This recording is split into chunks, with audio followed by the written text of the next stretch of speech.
Muy buenas tardes, buenas noches.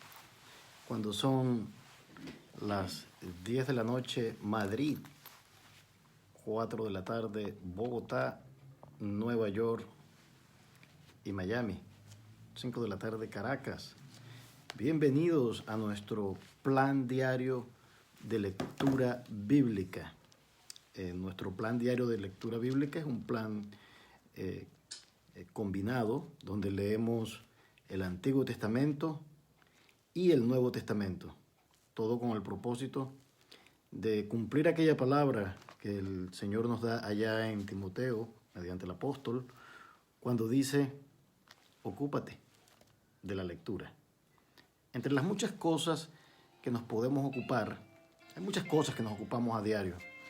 Nos ocupamos de nosotros mismos, de estar aseados, de comer, de hacer ejercicio, de trabajar, de comunicarnos con nuestros amigos, con nuestras amigas, con nuestras familias, hacer compra, lavar el carro o el coche.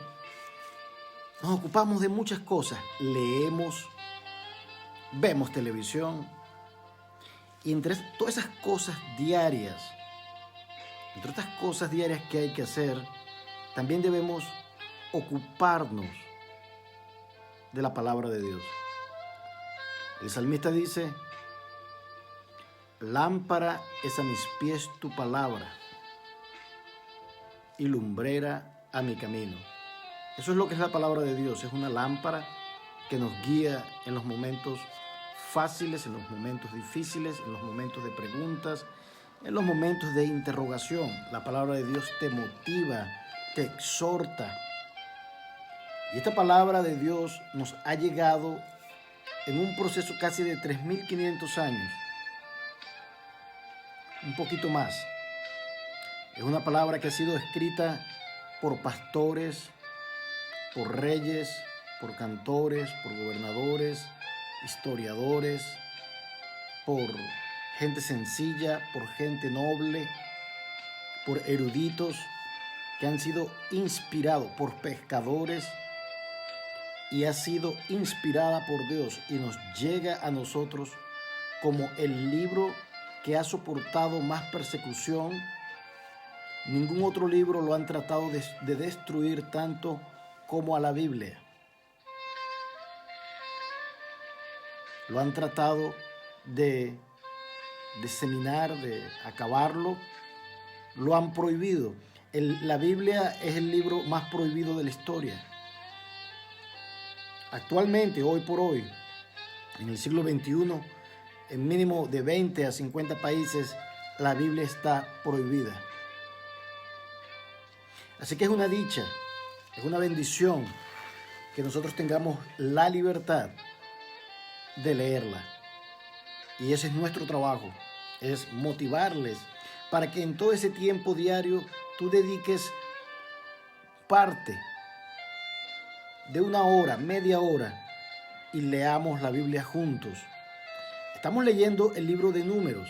El libro de Números es el libro el cual relata, nos habla del proceso de peregrinaje que vivió el pueblo de Israel cuando salió de Egipto para ir a la tierra prometida, porque Dios les prometió una tierra.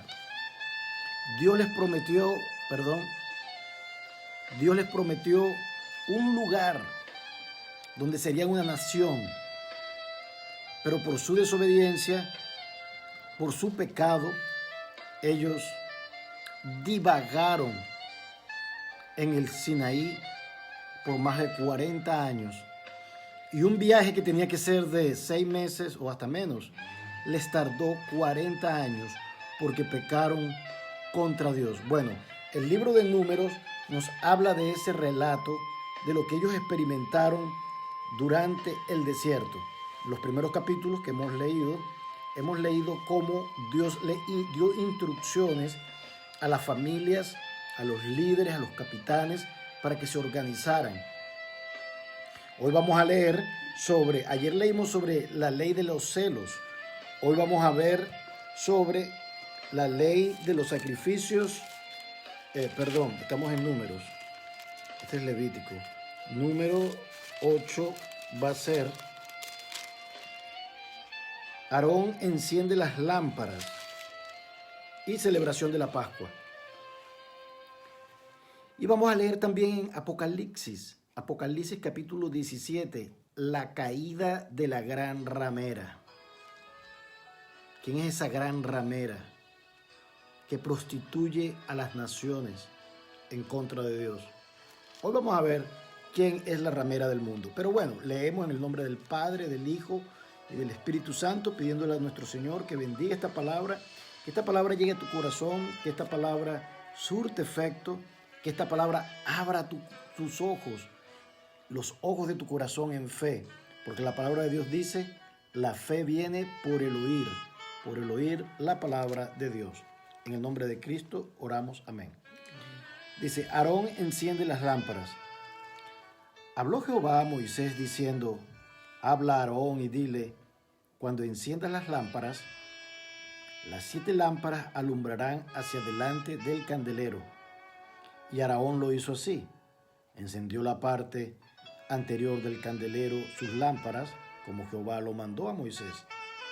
Y esta era la hechura del candelero, de oro labrado a martillo, desde sus pies hasta sus flores, era labrado a martillo, conforme al modelo que Jehová mostró a Moisés.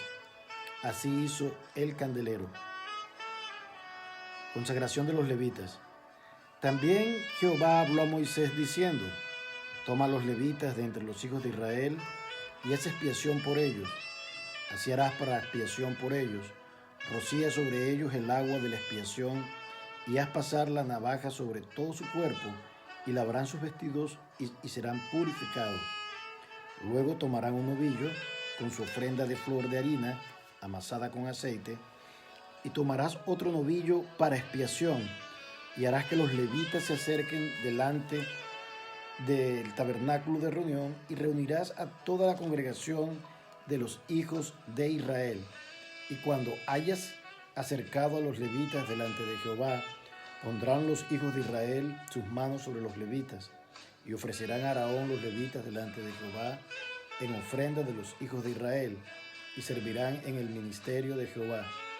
Y los levitas pondrán sus manos sobre las cabezas de los novillos, y ofrecerás el uno por expiación y el otro en holocausto a Jehová para hacer expiación por los levitas. Y presentarás a los levitas delante de Aarón y delante de sus hijos, y los ofrecerás en ofrenda a Jehová. Así apartarás a los levitas de entre los hijos de Israel, y serán míos los levitas. Después de esto vendrán los levitas a ministrar en el tabernáculo de reunión.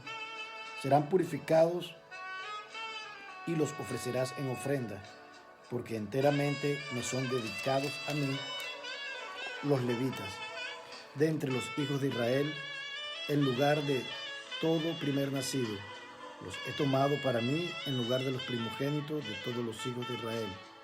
Porque mío es todo primogénito de entre los hijos de Israel, así de hombres como de animales. Desde el día que yo hería todo primogénito de la tierra de Egipto, lo santifiqué para mí. Y he tomado a los levitas en lugar de todos los primogénitos de los hijos de Israel.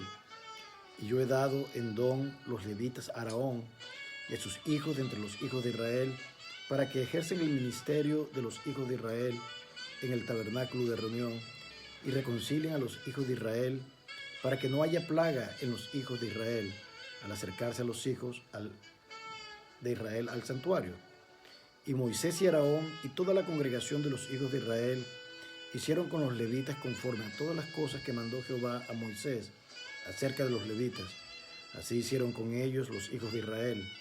Y los levitas se purificaron y lavaron sus vestidos, y Aarón los ofreció en ofrenda delante de Jehová. E hizo Aarón expiación por ellos para purificarlos. Así vinieron pues después los levitas para ejercer su ministerio en el tabernáculo de reunión delante de Aarón y delante de sus hijos, de la manera que mandó Jehová a Moisés acerca de los levitas. Así hicieron con ellos. Luego habló Jehová a Moisés diciendo: los levitas de 25 años arriba entrarán a ejercer su ministerio en el servicio del tabernáculo de reunión, pero desde los 50 años cesarán de ejercer su ministerio y nunca más lo ejercerán. Servirán con sus hermanos en el tabernáculo de reunión para hacer la guardia, pero no servirán en el ministerio. Así harás con los levitas en cuanto a su ministerio. Vemos aquí la lectura cómo los levitas fueron una orden sacerdotal establecida por Dios para Moisés, que debían adorar y presentarse ante Dios continuamente para ministrar entre el pueblo y Dios. Los levitas era la orden de servicio, la orden sacerdotal que ministraba en el tabernáculo para adorar a Dios. Interesante saber que Jesucristo nos enseñó que Él busca adoradores en espíritu y en verdad.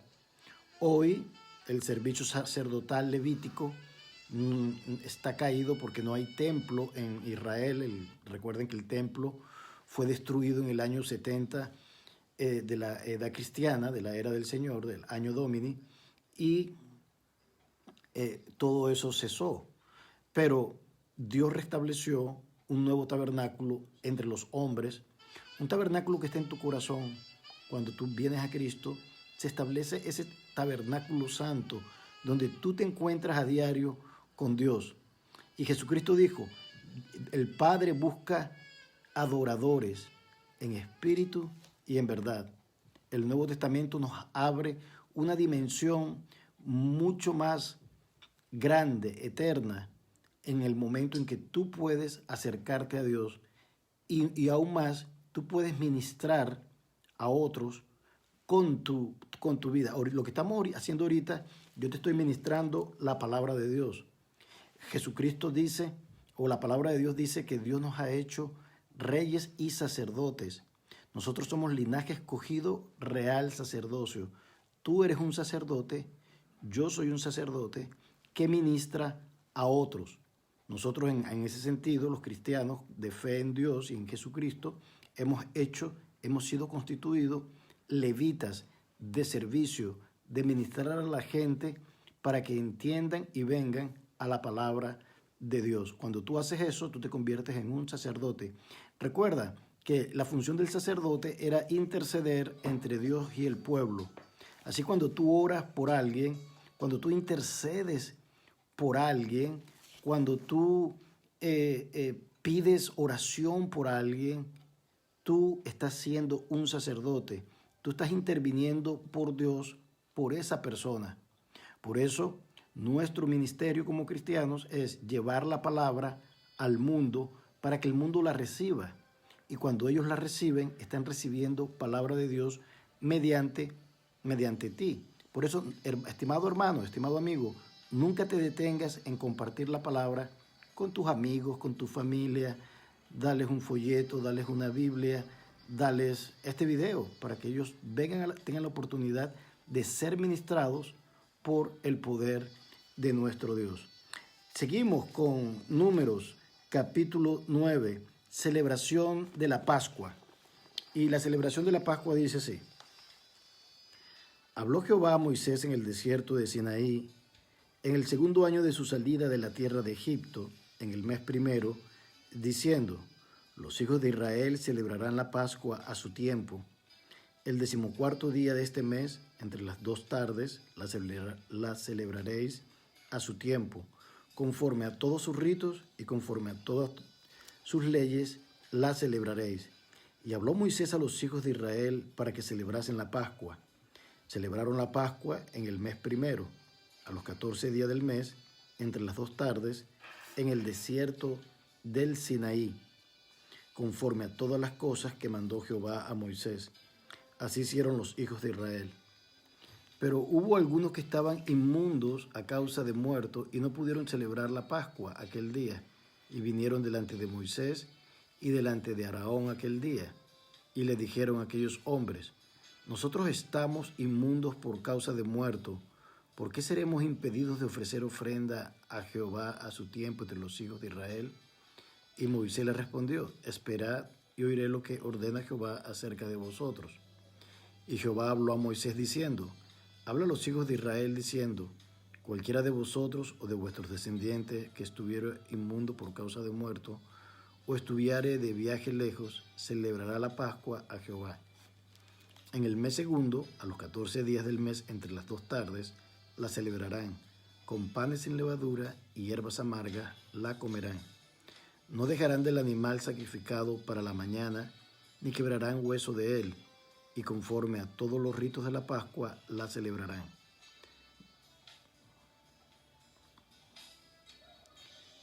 Mas el que estuviere limpio y no estuviere de viaje, si dejare de celebrar la Pascua, la tal persona será cortada de entre su pueblo, por cuando no ofreció a su tiempo la ofrenda de Jehová, el tal hombre llevará su pecado.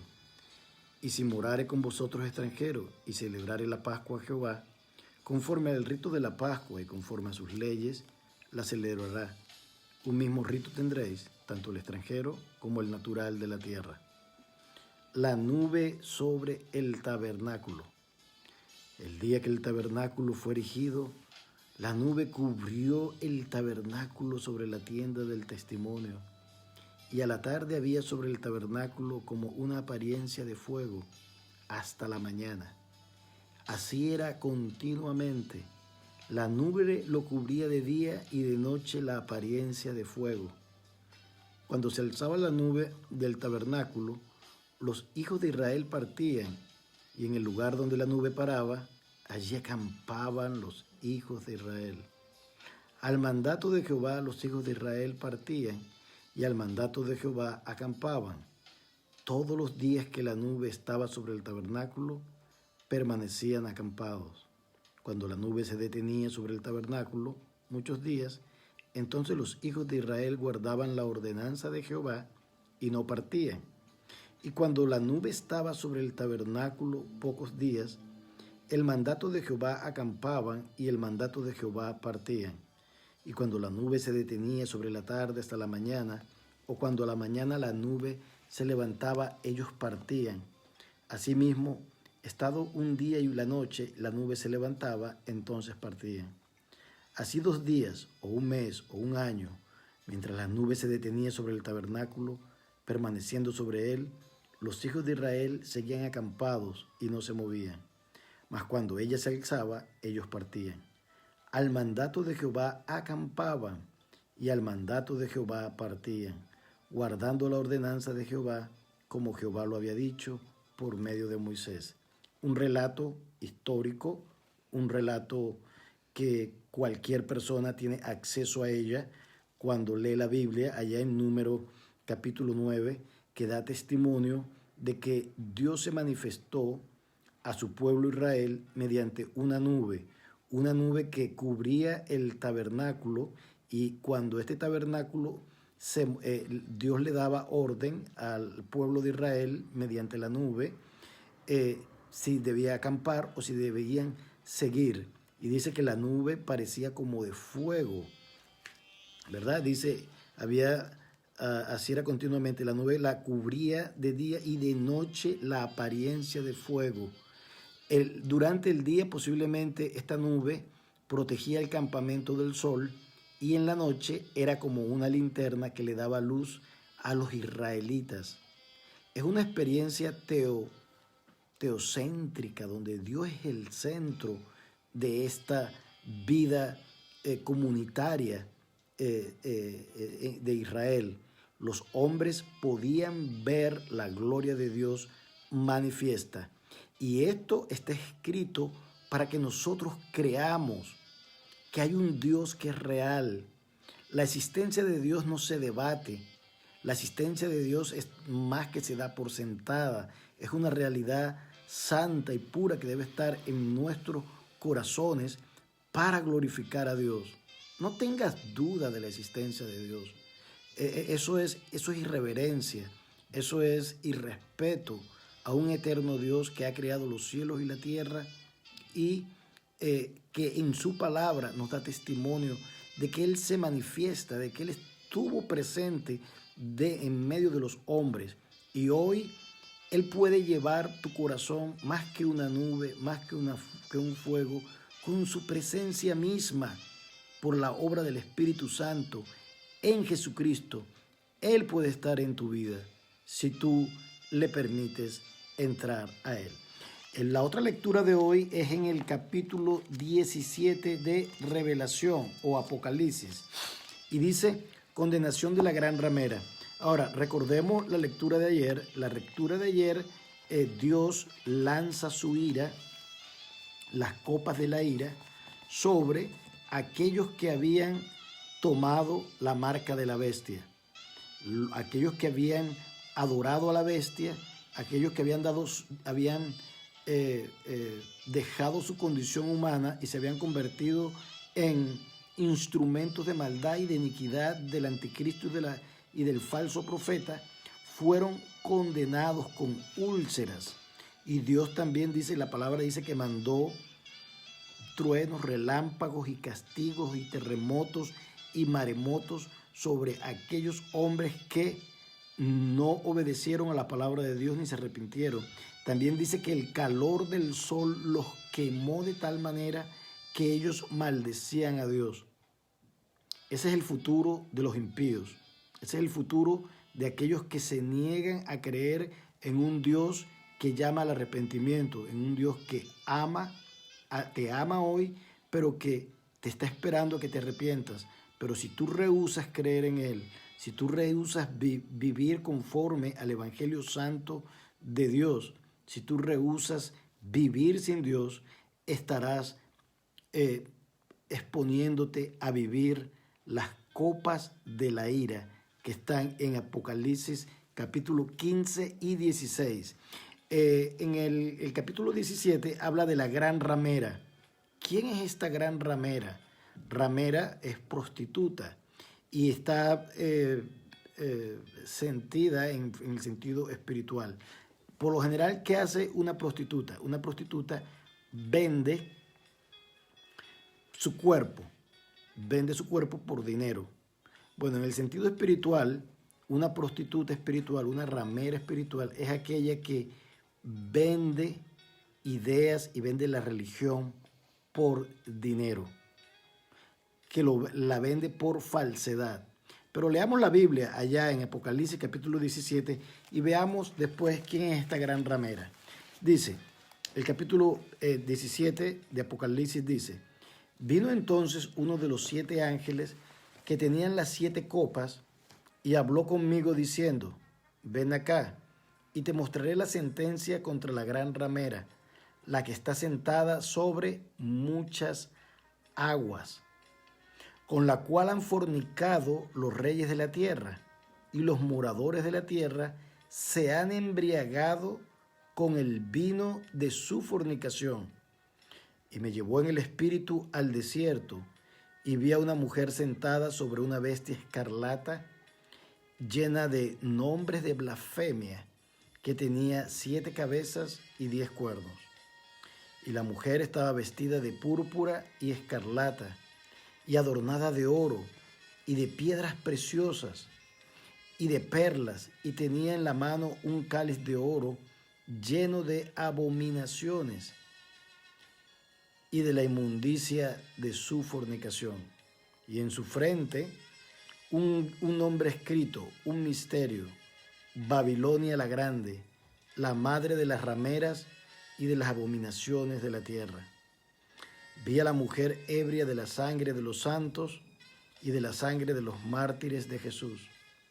Y cuando la vi, quedé asombrado con gran asombro. Y el ángel me dijo, ¿por qué te asombras?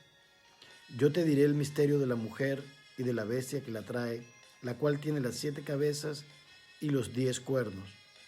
La bestia que has visto era y no es, y está para subir al abismo e ir a la perdición.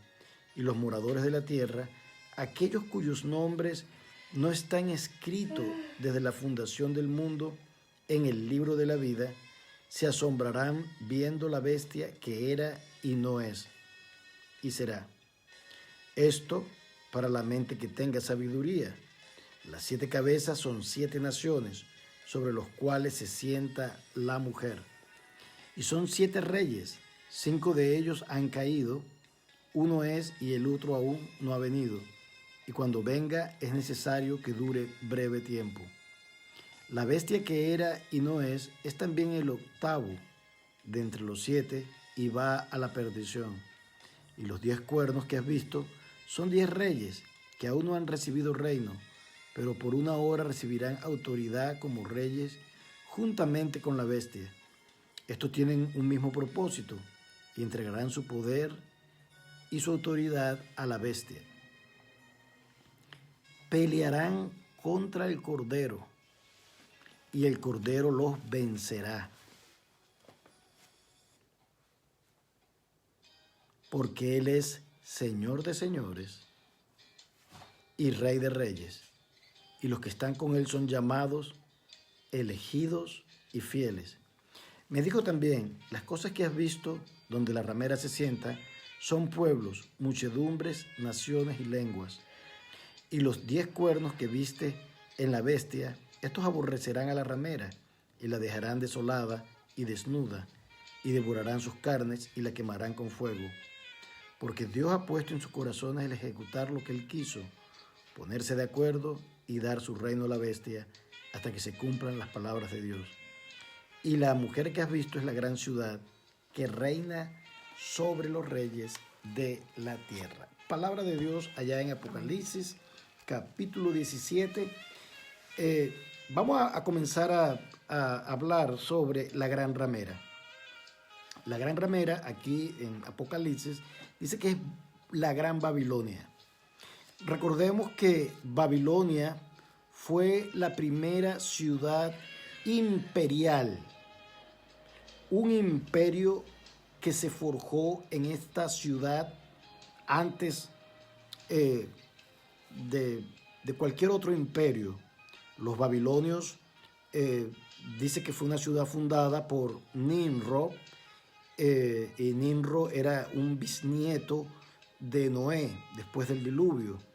Y este hombre era un líder, era un cazador, tenía mucha arte y era un poderoso, un líder que construyó esta ciudad. Y él tenía el poder militar y político de la ciudad, pero el poder religioso lo tuvo la mamá. Y por cierto, se dice que había incesto entre él y la mamá. Tuvieron relaciones. Realmente era una abominación lo que esta gente hacía. Esta gente estaba corrompida moralmente, éticamente, pero tenían un gran poder concedido por fuerzas y poderes oscuros. Y la mamá de Nimrod edifica o crea toda una religión que es opuesta y contraria a Dios. Babilonia desde sus comienzos se caracteriza por ser enemiga de todo lo que se llama Dios. Ellos fueron enemigos del pueblo de Israel. Ellos de hecho posteriormente llevaron a Israel al cautiverio a Babilonia, y los babilonios siempre fueron representación de una influencia grande religiosa. El poder de Babilonia se ha ido moviendo a través de los tiempos. Después que Babilonia cae, literalmente en la historia como imperio, se traslada ese poder a los persas. Y los persas después se lo dan a los griegos, y los griegos a los romanos. Y los romanos después se diseminan y dan ese poder a la iglesia tradicional. Entonces el poder inicial de político, religioso, que se ha movido a través de la historia, son autoridades y potestades demoníacas que controlan al mundo y que tienen influencia, como dice aquí. Mire lo que dice. Y la mujer que has visto es la gran ciudad que reina sobre los reyes de la tierra. Es decir, que el poder babilónico, que es un poder espiritual, un poder que está en contra de Dios, porque recuerda que cuando Adán y Eva pecan contra Dios, ellos le ceden el poder, la autoridad, el dominio que ellos tenían, se lo dan a Satanás. Satanás lo toma y él se lo da a quien quiere. Y el primer conglomerado, digamos, físico donde se instala ese poder es en Babilonia. Ese poder se ha vestido de muchas civilizaciones, de muchos reyes. Como le he dicho, pasa por los medos, después pasa los persas, pasa por los egipcios, pasa por los griegos, pasa por los romanos. Y cuando llega a Roma, el poder, que era un poder, Roma tenía un poder militar, político y religioso de dimensiones continentales. El poder de Roma se extendió por toda Europa, Asia, y se dice que hasta llegaron a América. Era un poder fuerte, grande, político, pero Roma absorbió todas las religiones del mundo. Roma llegaba, conquistaba y se quedaba con los dioses. Y creó un panteísmo donde había lugar para todos los dioses. Los romanos no eran monoteístas, eran politeístas. Y todo esto, este poder de Roma se instituye de Babilonia, se viste de Roma. Es un poder que está allí. Luego recuerden que Constantino, que es el emperador romano, que decide convertirse al cristianismo, ¿qué hace él? Él asume la religión cristiana y él no elimina el politeísmo romano, sino que lo viste de cristianismo. Y aquí es donde sale o se origina lo que llaman la iglesia tradicional, que es universal, que es católica. Entonces, todo este poder que ha estado entre reyes, está consumado y representado, muchos creen, en Roma. Y actualmente, no digamos que la Gran Babilonia es la Iglesia Católica. La Iglesia Católica pertenece a esa Gran Babilonia porque hay un poder que actualmente se está levantando, que no solamente es católico, es budista, es maometano, y aún algunos protestantes apóstatas que dicen que hay una sola religión, que no importa que tú seas católico, que tú seas judío, que tú seas Mahoma, todos somos una religión. Y esa corriente ecumenista, esta es la gran bestia, o la gran bestia no, es la gran ramera que contamina a todas las naciones. ¿Con qué? Con la falsedad de un evangelio que no viene de Dios. La gran ramera mezcla política con religión, mezcla religión con economía, mezcla religión con intereses materiales del hombre. Ese no es el evangelio de Jesucristo. Jesucristo no vino a instituir una religión aquí al mundo. Jesucristo no vino para que los hombres vistieran, como dice acá, mire lo que dice, y vi la mujer de sangre en el 4, y la mujer estaba vestida de púrpura y escarlata. Jesucristo no vino para crear una iglesia donde el poder que se ostenta es lo normal. Y nosotros vemos, por ejemplo, cómo vemos a un rabino cómo se viste, a un maometano cómo se viste, a un católico cómo se visten con oro, con púrpura, que es como que tienen y ostentan el poder. Esa no es la religión de Dios. Aquí dice, y tenían en su mano cáliz de oro, lleno de abominaciones y de la inmundicia de su fornicación. Y en su frente un gran nombre escrito, un misterio: Babilonia la grande, la madre de las rameras y de las abominaciones de la tierra. Entonces, esta Babilonia cae, porque recuerden que esta Babilonia inicialmente se rebela contra Dios, y cuando Dios manda su juicio, va a caer. Este sistema falso, religioso, que tiene muchos matices, no voy a decir solamente católico, voy a decir maometano, judío, porque los judíos van a ser los primeros en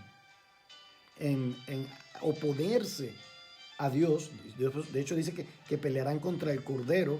¿Y qué va a pasar con el Cordero? El Cordero los va a vencer. Dice el versículo 14. Pelearán contra el Cordero. Serán tan irrespetos, irreverentes, falta de sentido común, que van a pelear contra el Cordero. Bueno, ellos pensaron que lo van a crucificar como lo crucificaron muchas veces. Hay muchos judíos que dicen, si Cristo viene, lo crucificamos otra vez. Y querrán crucificarlo, querrán matarlo, y pelearán contra el Cordero de Dios. ¿Pero qué sucederá? Porque Él es Señor de señores y Rey de señores. Dice, y el Cordero los vencerá. Yo creo que aquí vamos a tener nosotros trabajo también, Vamos a pelear contra esos impíos y pecadores, porque miren lo que dice, y los que están con él son llamados, elegidos y fieles. ¿Quiénes están con Cristo aquí? ¿Quiénes son los que están con Cristo? Recuerden lo que dice Juan 14:6. 14, Juan 14 dice, no se turbe vuestro corazón ni tenga miedo. ¿Ok? Dice, en la casa de mi Padre muchas moradas hay. Si así yo no lo fuera sido, yo os lo hubiera dicho.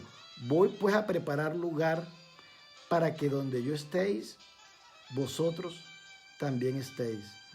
¿Ve? Y aquí dice que pelearán contra el Cordero y los vencerá porque él es Señor Rey de señores y Rey de reyes, y los que están con él son llamados, elegidos y fieles. Yo creo que el Señor nos va a dar una espada allí para hacer presencia, como acto de presencia, para meterles miedo a estos impíos y pecadores que se atreven a pensar que van a pelear contra el Cordero, pero Dios los vencerá. Y también dice el 15, me dijo también, las aguas que has visto, donde la ramera se sienta, son pueblos, muchedumbre, naciones y lenguas. Va a ser una religión completa, va a ser la proyección de Babilonia a través de todo el mundo, que la bestia y el anticristo lo va a utilizar para adorarse así ellos mismos, pero ellos van a perecer porque Dios pondrá sobre ellos el juicio. Entonces, ¿a quién perteneces tú? ¿A la Jerusalén del cielo? ¿A la Jerusalén donde está Cristo? ¿A la Jerusalén donde Dios quiere llevarte? ¿O perteneces a esta Babilonia ramera, fornicaria y prostituta de este mundo? Tú decides a dónde perteneces. Tú perteneces a la Jerusalén celestial a través de Jesucristo, mediante el arrepentimiento de tus pecados, mediante la confesión de Jesucristo como Señor.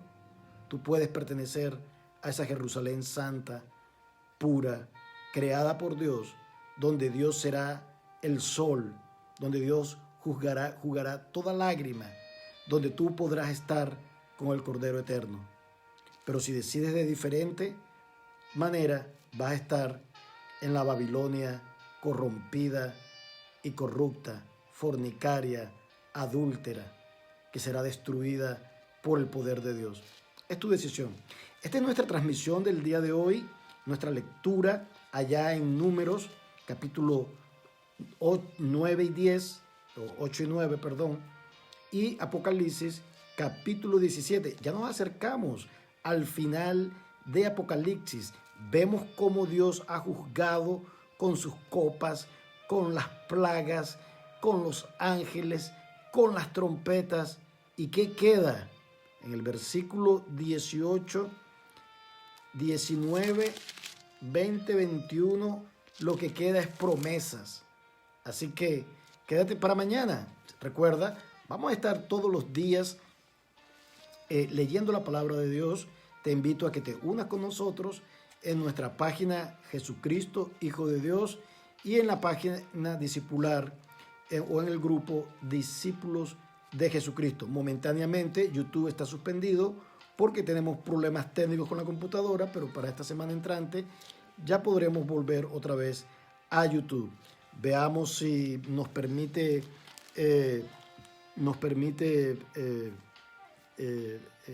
colocar este video hoy en YouTube. Así que bueno, vamos a despedirnos de nuestra página y saludos vamos a saludar a todas las personas que están acá, a Juanita Pérez, Dios te bendiga, a Enori Refinjo, Dios te bendiga, no sé dónde está, pero bendiciones para ti. Tenemos a Jonathan Zúñiga, Dios te bendiga, estimado amigo, a Víctor Zamora, bendiciones, a Nadia Jaramillo, saludos también, a Ima Cecilia,